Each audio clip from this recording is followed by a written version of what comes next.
In the first video of this series, I focused on how questions can help your child overcome the roadblocks they're facing in math.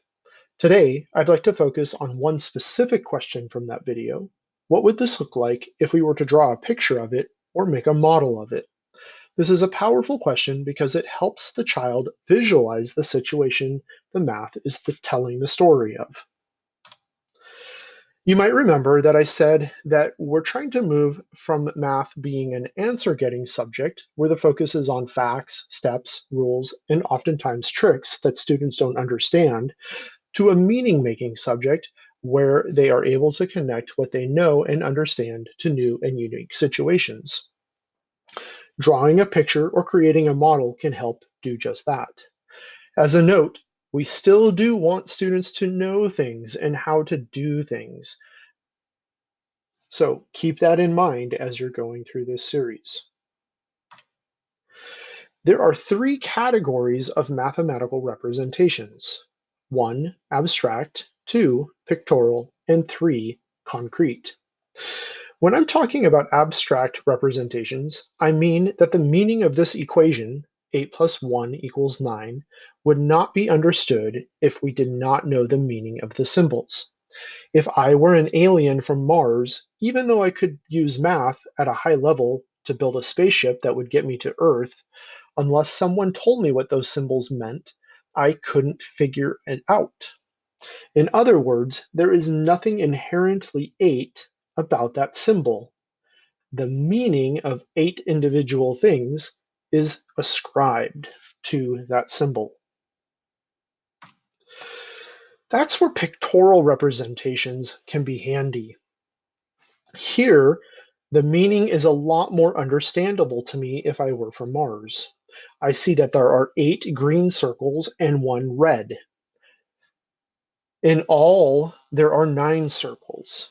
We could draw a picture and point out the connections between the picture and the abstract model, as I've done here, where you could see that I've drawn a red arrow to the number 1 to help make the connection between that symbol and the picture, and then the 8 green circles to the number 8. Finally, we can represent a math problem using concrete representations. These are physical tools that students can touch and move around in order to make better sense of the problem. In classrooms, we use things like blocks, counters, and anything we could get our hands on to help students better understand a mathematical idea. Be sure to check out your child's iReady dashboard, where you'll find all sorts of virtual math blocks, or what we call manipulatives or math tools. There are some additional tools in our elementary website as well, and you can see the website address in this slide. Like the pictorial representation, we can help students make connections between the concrete and the abstract. It is also appropriate to help them make the connection between the concrete and the pictorial as well. Students who deeply understand a mathematical idea are able to make connections between all three of these categories.